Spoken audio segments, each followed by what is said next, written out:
Hristos a înviat, Părinte, continuăm și în dimineața aceasta. Fila de jurnal. În primul rând, mulțumim lui Dumnezeu. Mulțumesc, Doamne, că ne-ai trezit și în dimineața aceasta, pentru că unii dintre frații noștri de umanitate nu s-au mai trezit astăzi. Și mulțumirea să vină și din partea noastră, dar și pentru cei care nu s-au mai trezit sau care sunt prin spitale, acum prin orfelinate, prin închisori, de pe străzi, divorțați, care se luptă cu drogurile, cu alcoolul, cu fumatul, cu destrăbălarea, pentru femeile care sunt prostituate sau împinse să facă aceasta. Da, de la sfința asta, Părinte, am îndrăznit așa în viața mea, în tinerețea mea, de multe ori un scandal lumii din partea, dar am rămas cumva atent, nu degeaba scriu eu în foiletoanele mele, așa imperativ, rămâi atent. Această atenție ca surprinderea lui Dumnezeu care, cum spunea Părintele Sofronie, El se ruga în mine în anii pocăinței mele. Oare nu Domnul se ruga în mine? Căci toată dreptatea noastră, zicem noi la Maslu, într-o rugăciune frumoasă, toată dreptatea noastră este ca o cârpă lepădată înaintea Ta, Doamne. Părinte Iacove, și tinerilor care binevoitori ascultați cuvântul, între dreptate, iubire, pace, liniște, sunt anumite diferențe și pe acestea să le dibuim în spirit rugător.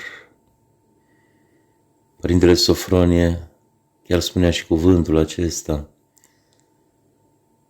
Cerșesc, Părinte Rafael, dumnealui vorbea la plural cu ucenicii lui, chiar dacă avea 18 ani, cerșesc înaintea Domnului, Părinte Rafael, Părinte Zaharia, pentru voi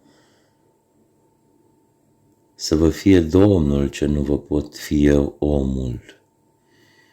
A zis să vorbim despre oameni care nu m-au impresionat ceva psihic așa, ci care au rămas în mine și mi-au adus cumva dorul după a fi.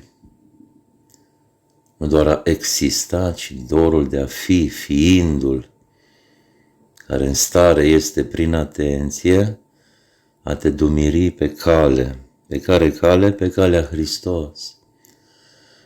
Și încep așa spontan, fără să mă gândesc prea mult, că asta este vorbirea sincerităților diminețești, le zice din jurnalul meu, să lași inima mai mult decât mintea, bombastică și stufoasă, să prepare cuvinte gata făcute și gata moarte, aș zice.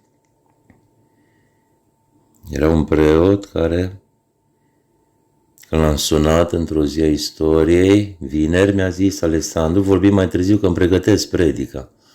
Și să vii duminică, bine, să mă asculți? Da, Părinte, vin. Și m-am dus duminica respectivă la părintele care își pregătea predica de cu vineri și bine făcea. Dar eu sunt incapabil să mint și de-aia poate îl iubesc pe Cioran și pe Țuția și pe Siluan și pe Sofronie, sfinții pentru mine toți patru, Cioran, sfântul suferințelor lui asumate, de exemplu. Sfântul despre care vorbește, nemințind, Țuția, eu îl văd mântuit pe Cioran, unde?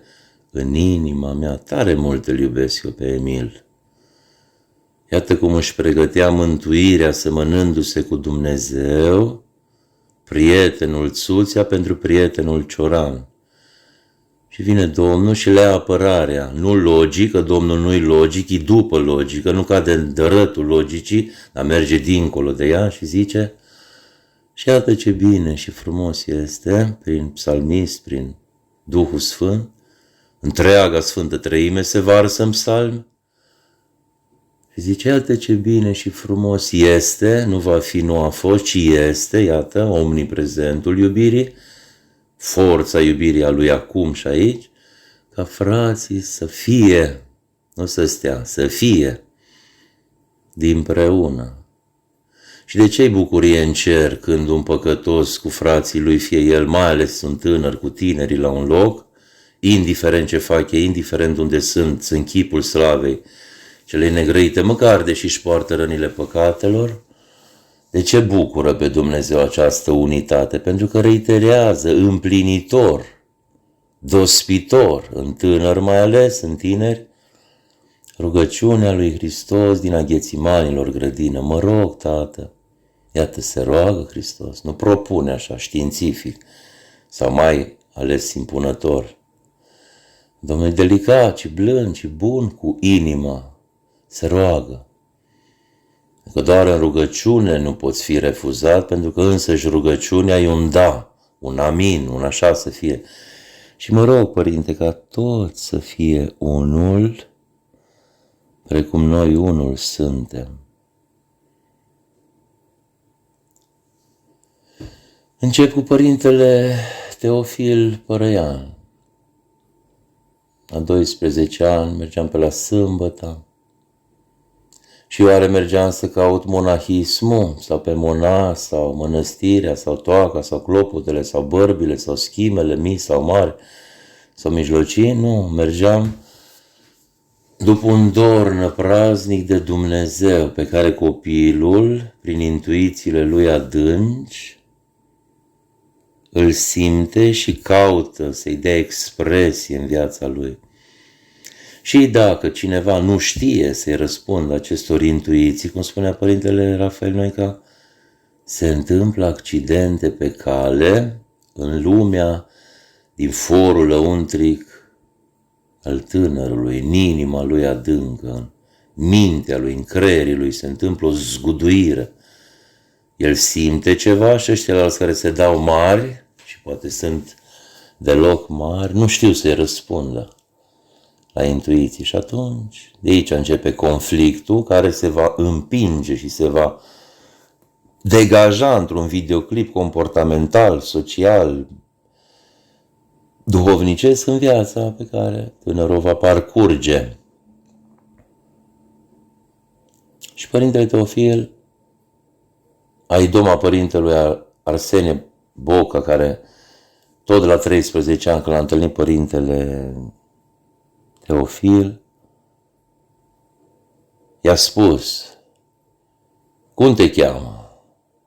Și Teofil nu era Teofil pe atunci, avea 13 ani. Cum te cheamă, mă? Părintele era mai dur. Ardeleanu Arsenie Boca. Mă cheamă Ion și-s din Topârcea Sibiului. Și-s nevăzător. Și Părintele Lean Spovedanie și pune direct o întrebare abruptă. Ți-a trecut vreodată prin minte să ucizi, Ioane, vreun om? Și povestea Părintele, dragă, m-am cutremurat. Cum să întrebe un om de factura și de numele bun pe care îl purta în lume pe atunci, Părintele, pe un copil, astfel de întrebare? Și de acolo tot copil de 12-13 ani, atent, îl întrebe sub pădurea de la Sâmbăta. Și va trecu, Părinte, până la vârsta aceea. Părinte nevăzător, Părinte Teofil Părăian. Și ce dragă să știi că mi-a trecut. Și hai să zic cum mi-am zis. Da, Părinte, mi-a trecut. Când eram cu mama tână, eu nevăzător trebuia să stau cu dumneaei și auzeam pe ceilalți copii cum se dau în leagăn, cum joacă mingea, cum se pregătesc să meargă la colinde și începeam să-i urăsc. Nu știam eu ce înseamnă omorât, dar îmi veneau să-i anihilez, să nu-i mai aud, pentru că în mine bucuria lor suna ca un bici, ca un blestem. Muream pe interior și îmi venea să fac orice. Iată reacțiile neputinței, a handicapului, că nu degeaba se zice în istorie că un om însemnat va răni. Un om însemnat e o bombă, un om handicapat dacă nu își pune îndrituitor la picioarele lui Hristos, îngăduitorul suferinței bolii lui, nu te întorci pe Dumnezeu să te socotești cu el, atunci rămâi în bombă, rămâi în nu, rămâi în moarte, rămâi în refuz. Și dacă există, Părinte Iacove, handicapuri la nivel biologic, că suntem dihotomici, ființă dihotomică omul, atunci există și în duh și în psihic complexe ale lui Oedip sau și altele care își vâră ghearele și clăpare în sufletele noastre încă de copii. Și dacă cineva nu știe să ne deznoade ceva ce ne-a înnodat sau ne-am trezit, iată, cum zicea Arsenie Boca, Sfântul, copii născuți în lanțuri, pe la scară lanțurile o vreme, dar nu știe cum e fără ele. Și dacă un maestru al interiorității, a cărei măestrie este să deposedeze, să dea jos lanțurile, să deznoade nodurile din tânăr, atunci iată la ce bună preoția, duhovnicia, psihiatria, psihologia, prietenia, omul. Într-un cuvânt, purtați-vă sarcinile, zice Domnul, subliniind unii altora. Și așa veți împlini, și o adaug, și când vei împlini, împlinit te vei simți, și așa veți împlini legea dragostei lui Hristos, dragoste care nu de pe tron și după norii cerului se degajă științific, așa prin citate, prin sentințe, prin porunci, ci această dragoste din legea iubirii lui Hristos, ca și conținut, ca și esență, ca și chintesență, ca și teologie, ca și biserică, ca mesaj al bisericii, această dragoste este răstignită. Și nu dragostea ca și concept, ci dragostea ca persoană. Hristos vine și se răstignește. Același care își suflecă mânecile cu Tatăl și cu Duhul Sfânt, cum spunea Boris Bobrinskoi, și îl face pe om din nimic, suflând în nările lui suflu și insuflu de viață,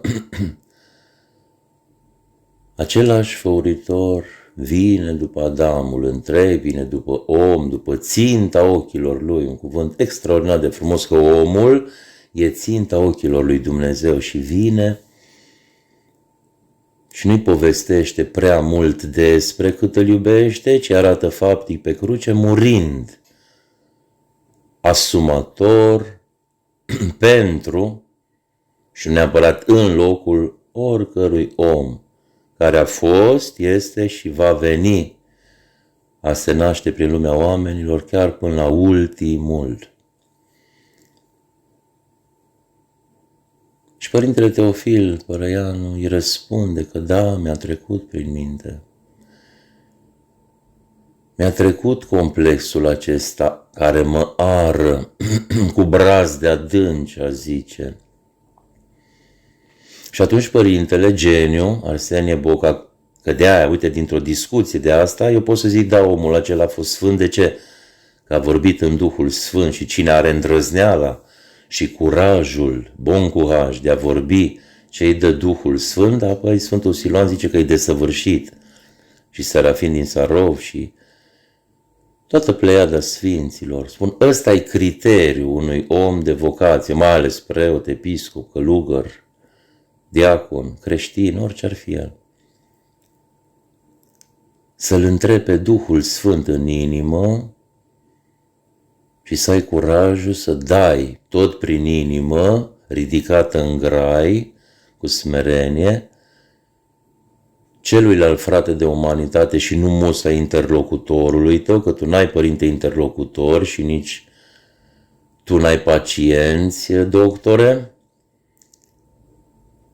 și tu, dascăle, e și elevul deodată și profesorul, nu tu ești șeful și ăla-i prostul, că elevul și tu te crezi mare și tare, ci e fratele tău de umanitate, frate, cu care dacă te vei ruga tatălui tău, atunci vei simți ce bine și frumos e ca frații și nu concurenții și nu dușmanii și nu impostorii cumva, care își trăiesc în propria umanitate ca și un chiriaș, nu ca o gazdă în iubire.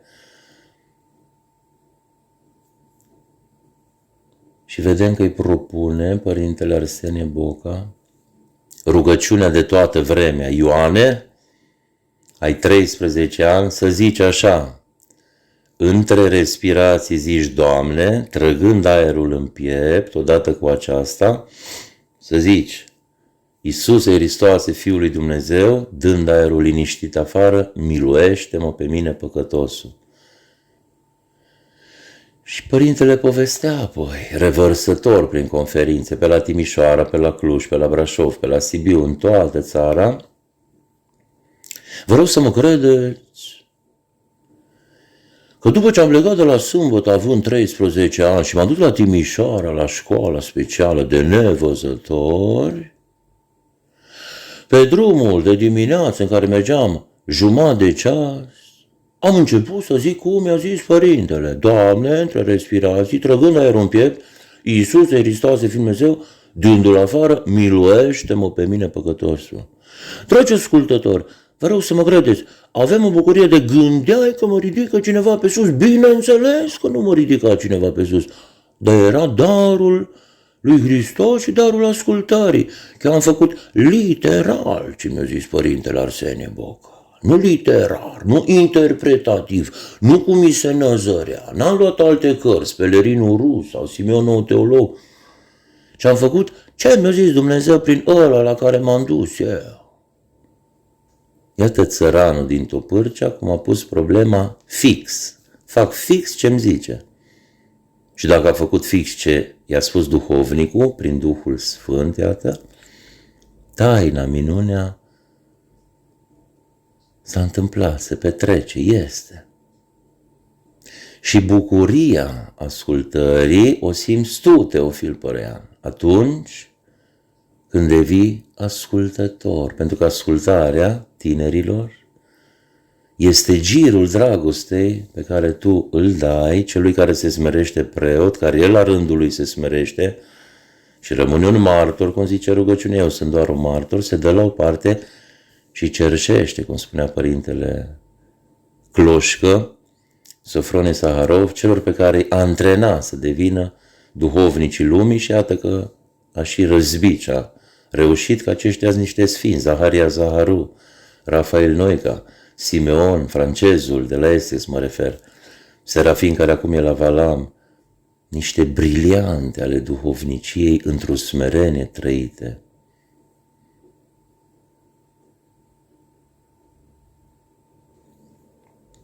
Aceasta e școala pe care am avut privilegiu să o întâlnesc. Sau Părintele Teofil Tia, duhovnicul nostru, al studenților de altă dată, de la Alba, dânsul acum e la Cluj. Și eu eram așa cum sunt și am fost dintotdeauna un boem, un ciudat în optica multora, un conflict, dar totuși un căutătoriu, așa pe călcătura sufletului meu. Nu pe închipuire, nu pe jocul unei măști. Că puteam să-i, cum am zis cuiva, vrei să te prostezi cu minciuna, să te protejezi prin minciună, să-mi joc un rol? Că bunicul meu a fost actor, emerit, laureat al premiului de stat. Mă gândesc că s-o fi vărsat și mine ceva de la dumnealui. Ai vrea așa? Să te minți sau să spun adevărul, chiar dacă adevărul doare și în mine și în tine care mă auzi. Și a găsit cu cale persoana respectivă să zică, e adevărat, Alexandru. Adevărul nu pierde și adevărul e Dumnezeu și Dumnezeu e iubire. Dracii au dreptate. Să se ducă la Hristos să-i spună, de exemplu, pe Siluan al tău, pe care mi îngădui să-l ispitesc iată 15 ani, e mândru, Hristoase, Nazarinene. Iată o dreptate, dracu te vede când ești mândru, te vede când ești curvar, te vede în ce fel ești curvar, că chiar dacă ai prepuțul la locul lui și ești virginel călugăre, dar vine Domnul și zice, dacă în inima ta, Părinte, că așa se adresează Domnul, ca umilința să fie umilincioasă și nu răzvrăt, afront, dar te cinstește, îți recunoaște călugăria, preoția, episcopatul, diaconia, Domnul, că dacă există om bun și delicat, mă gândesc că Domnul nu o fi mai puțin decât Sofronie care vorbea la plural cu ăștia lui. Gândesc că Sofronie de la Domnul s-a inspirat. Pe Domnul l-a lăsat să devină consacvin cu el și să aibă reacțiile Domnului. Și însuși Domnul e gingaș, blând. Învățați, iată, ne sublinează. Dăscăliți-vă la catedra smereniei și a dragostei, dar cu inima. Și vine Domnul și zice, da, părinte, n-ai curvit, n-ai impedimente la preoție, dar eu vin și dau levelul mai sus, înspre adâncul fiindului, a ontologicului. Și zic, dacă în inima ta te-ai uitat la femeie, apoi în inima ta, părinte, pe patul din inima ta, ai curvit și iată adevărul, stabilește adevărul prin adevăr. Adică nu că zic eu, Siloane, că ești mândru. Uite, dracii văd că ești mândru. Ei au dreptate, dar n-au iubire. Atunci dreptatea să stea în teaca iubirii ca ea să dea rod zămislitor. Între dreptate și adevăr, erosul lui Dumnezeu, care e iubirea și atunci pricepem de ce biserica are cupole și e gravidă de noi de toți, ca o maică și nu ca o mătușă. Biserica e maica noastră, Dumnezeu e tatăl nostru, nu e unchiul nostru, tu ești frate meu, oricare tu, nu verișorul meu, nu nepotul meu, nu ceva locul 2-3, ești pe prim plan, ești portativul pe care îmi pun arpegiul dragostei mele sau a răbdării mele pentru tine sau a purtării pe cale. Întâmpinătoare, revărsătoare, vorba lui Teofil Părea. Cam despre asta e frumosul din învierea lui Hristos, care ne cheamă toate cuvintele explodând în înmuguriri. Cireșul inimii noastre să înflorească, nu musai ăsta pe care îl vedem, ci ăsta pe care îl simțim, cireșul sau ghiocelul, iată, al primăverii, care la nevoie, prin smerenie, străpunge și bordura și caldarâmul, el însuși fiind primăvara ortodoxiei, mai ales în postul mare. Pentru cine? Pentru cei aproape zdrobiți de pocăința lor, de postul lor, de pe niciundele lor, că în pocăință te arunci ca și cu parașuta în gol și nu știi dacă se deschide sau nu prea, dar postul tău e totalitatea ta, tinere, de a te da cu totul lui Dumnezeu și numai atunci afli. Ce afli? Pe El. El ți-e parașuta, El ți-e deschiderea, El ți-e zborul. Iubite voi, Doamne, vârtutea mea, Domnul este Mântuitorul meu, Domnul este apărarea mea, Domnul este cadoul meu, darul meu, salarul meu, tot, familia mea, umplerea cu sensii ca singurătății mele. Aș cere iertare și a da slavă lui Dumnezeu precum îngerii. Însemnează cred în tine, să-ți zici tinere, așa să te rogi cu Duhul acestei rugăciuni.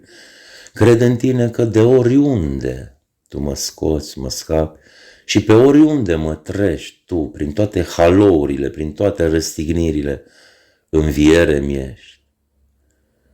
Și că dacă tu, Doamne, ești veșnic, apoi unde mă grăbesc eu? Acum să mă ajut. Acum am postit și n-am primit, acum am zis o psaltire și nu mi s-a întâmplat. Acum am vrut să câștig la loto și pentru că nu m-ai ajutat, nu cred că. Știi că aveam nevoie de bani și vreau să fac un cămin de bătrân cu banii aia. Că noi suntem tare viclenuți și mintea noastră și mai vicleană decât noi atunci când nu șade în teaca inimii, smerite și înfrânte, dar demne, pe care doar Dumnezeu nu o va urgisi, tinere. Inima înfrântă și nuită, doar Dumnezeu nu va urgisi, că oamenii ți-o calcă în picioare. E o vorbă când leul e căzut, apoi vine și măgarul și de o copită, așa în toată nonșalanța lașității lui. Dar eu vin în istorie și zic, leule, nu te supăra că tu pentru mine tot leu rămâi, iar tu, măgarule, tot măgar rămâi. Când ieșim din eu vreau și intrăm în eu sunt, apoi totul e pace. Totul e liniște, totul e încredere, totul e facă-se voia ta, Doamne. Vrei să sufăr? Da, cum făceam eu suferințe.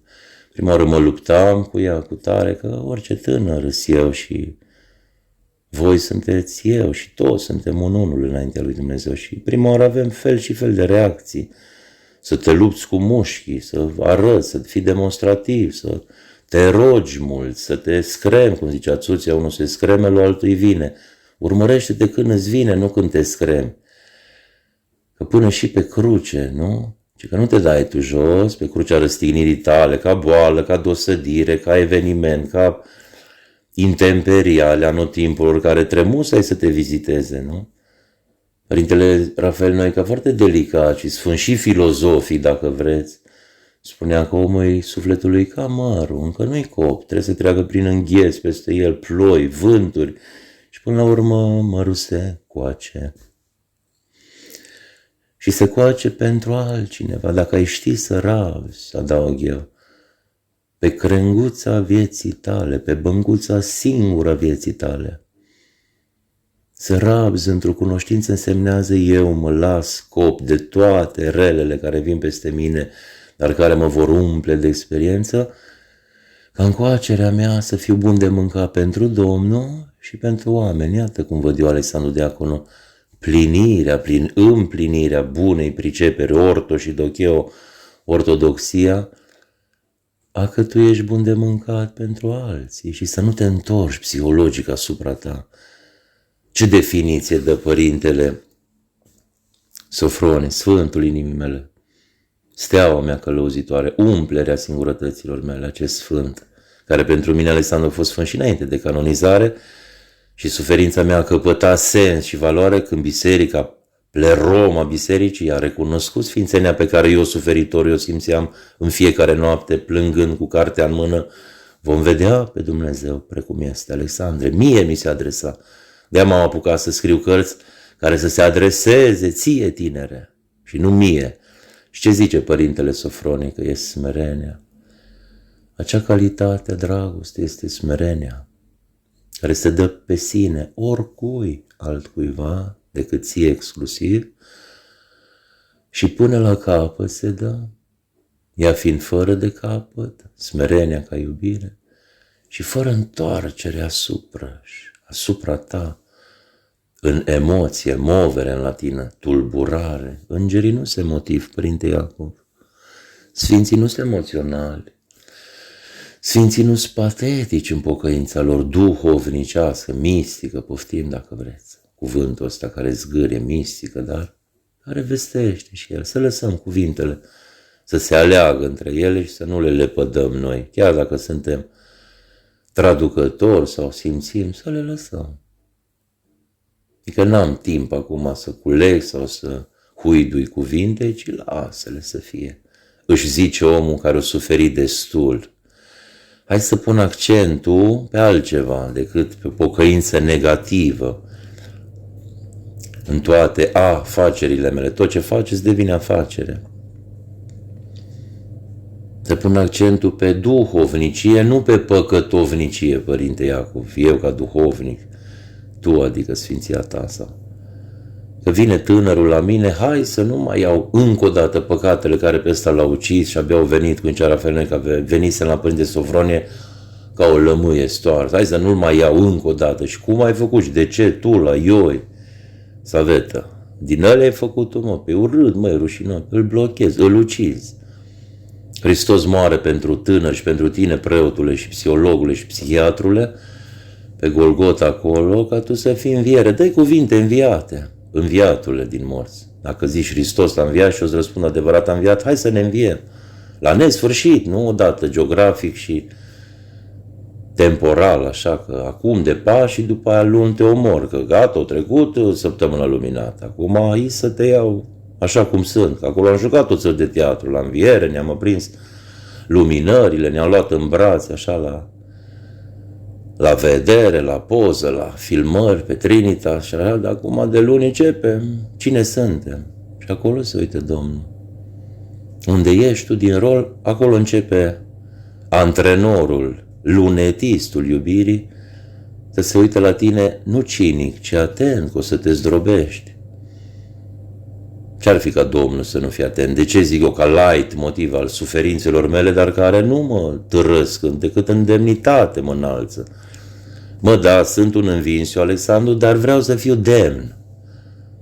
Că pentru păcatul călcâiului meu, Doamne, eu sufăr, pentru tinerețea mea zburdalnică, pentru tumbele mele, pentru încrederea mea în oameni, în alți tineri cu care păcătuiam deodată acolo, că sunt mai mulți care păcătuiesc, Părinte Iacov, decât cei care se sfințesc din păcate. Și atunci de multe ori, și Eminescu zice, cobori în jos, își permite o greșeală, el, geniu. De ce? Că a vrut să fie cu prostimea, cu analfabetismul funcțional al lumii întregi, adică e un reproș, o revoluție dacă îl înțelege astfel pe Eminescu. Adică nu știa el că o greșit și vine unul și zice, uite bă, greșit și Eminescu, cum bă cobori în jos? Pe unde scoboară în sus, mă? Și acolo își dă lecția profesorul chiar de română care se dă mai tare decât Eminescu în fața dăscăliților lui și despre asta e vorba. Dacă îți permiți să te iei de Eminescu, să nu surprinzi genialitatea însăși. Adică și eu sunt om, bunica lui Eminescu, muma sa se semna cu degetul și el vrea într-un semn de solidaritate să le aducă prinos de cinstirea analfabeților, dar care prin inima lor, prin dragostea lor, prin zama vieții, odată în Eminovici, Duhul, și apoi el a găsit expresie în poezie, în rimă, în codrule, codruțule. Ce mai faci, drăguțule? De ce vorbea cu codru? Că și asta arată iar o spovedanie a poetului. O să scriu pe tema asta cândva. Spovedania poetului, natura lui Dumnezeu ca fiind Dumnezeu, expresia lui Dumnezeu atunci când toți oamenii l-au dosădit și nebun l-au făcut și Maiorescu și tot și numai l-au ucis. Că așa știm noi să ne ucidem Dumnezeul.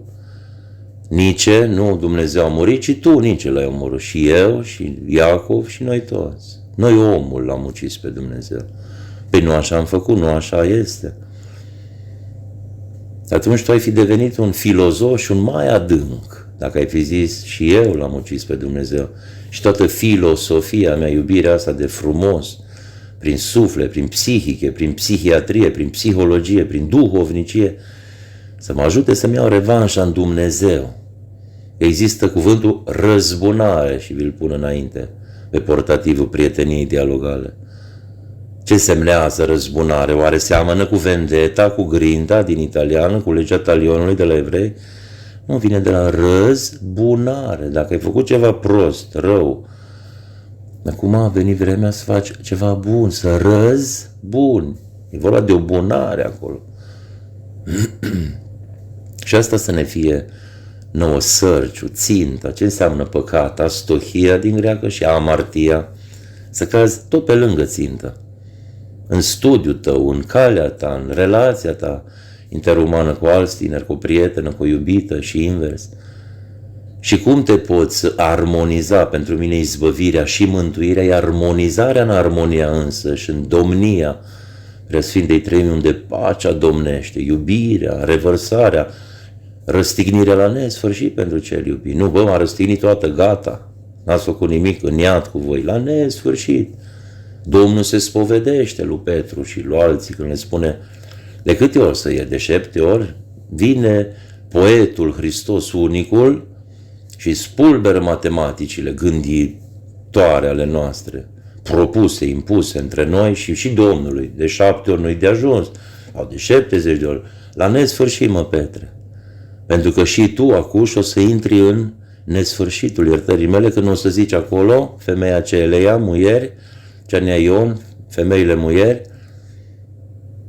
la strană, și tu ești de al Galileanului, uite și glasul te trădează. Și atât Petru cum intră în reacție psihologică, fricoasă, anxioasă, depresivă, care a uitat și să respire. Că de multe ori în anxietate tu nu mai respiri.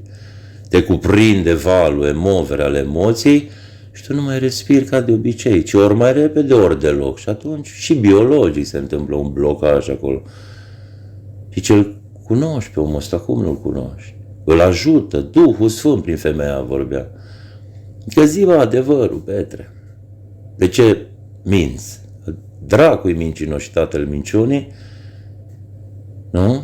Și ucigaș de om. Păi dacă Dumnezeu, care a fost Hristos, ăsta pe care l-ai văzut schimbat la față în Tavor și nu în Tabor, că e baptisma, nu-i baptisma, afundare, botez, moartea lui Hristos și în învierea lui. Totală afundare, nu numai capul sau degetele de la picioare, tot afundă, Părinte, acolo.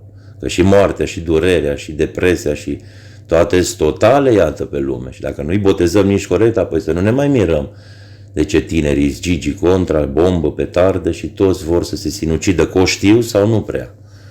Și nu ca Cioran, în chip viclenesc, cumva cultural, băi, licene, ideea de sinucidere, am ucis eu, lasă-mă, Emile, cât de mult te iubesc. Păi mulți s-au luat cuvântul ad literam, s-au aruncat de pe scenă direct în cap. Hai să găsim și alte cuvinte, și alte cărți, și alte întâmpinări în care eu să fiu învierea. A venit catolicul acela la Părintele Sofronie și spune: Părinte Sofronie, dumneavoastră sunteți cu tare, un om blând, bun, fain, scrieți cărți, mă primiți pe mine catolicul și budistul și ce mai veneau pe acolo pe LSS, ca pe Hristos, că așa vă învăța Hristos. Dar ce ne facem cu ăștia la frații dumitale, preoți, episcopi, toți care văd în noi că suntem nimic, că suntem fundul iadului. Și pe de Sofronie nu le ținea partea nici unuia, nici altuia, ci rămânea în Dumnezeu. Sfântul totdeauna e reacția lui Dumnezeu. Îi spunea: eu sunt de vină. Și îl bloca pe ăla cu smerenia, nu cu conflictul, nu cu ciorovăiala verbală, nu cu demonstrațiile pe un fir de păpădie, care ne batem așa cu pumnul în piept. Eu am adevărul, hai să-ți explic, cum stă treaba, cum stă dunga prunii teologale.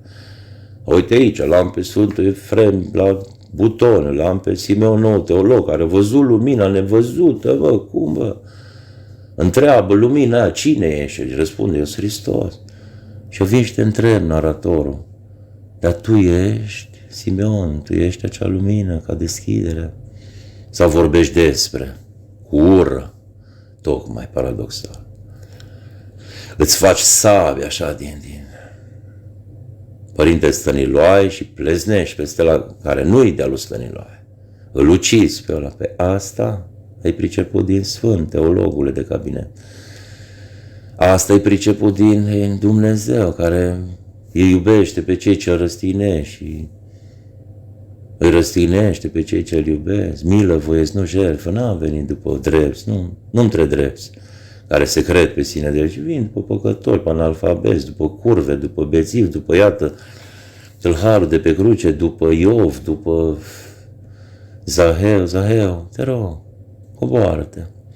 Adică l-a eliberat, contextual vorbind, și de complexele lui toate. Acolo a fost povedania lui Zaheu, că era mic de înălțime, s-a suit acolo, adică, hai că eu te prefer pe călcătura ta, minionule, că ești al meu și tu. Eu stată tu. Eu Dumnezeu stată tu. Nu sunt ăștia care te urăsc, nu vine și stabilește Hristos prin iubire, prin brațe deschise, prin a se face musafir, el gazda, incomprehensibilă și inefabilă, vrea să fie musafir, hai că trebuie să rămân în casa ta.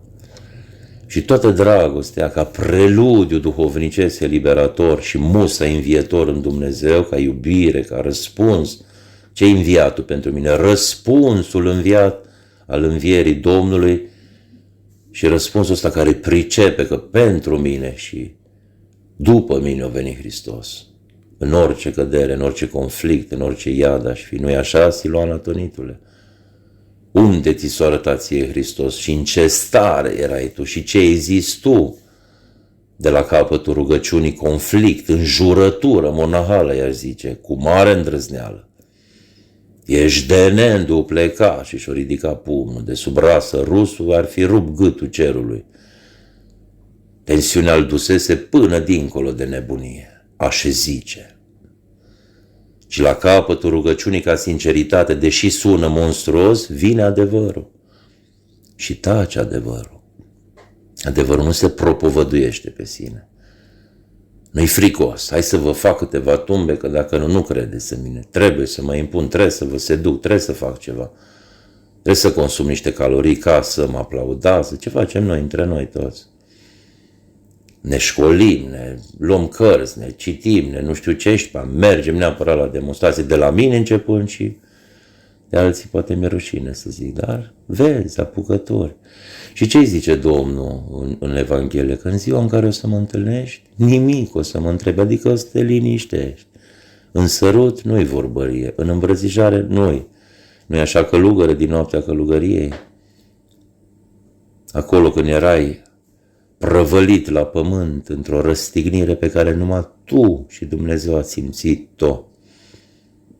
Puteai atunci să faci recenzii, să ții o conferință, să-ți pun un microfon, să-ți dai mitra jos sau barba pe spate, să începi să zici, ca acum, de exemplu, sau eu ca diacon, cu orarul și fluturând toate glasurile pe care le știu sau nu le simt, sau atunci vrei să fii tăcere, lacrimă, duioșie, adevăr, sfânt.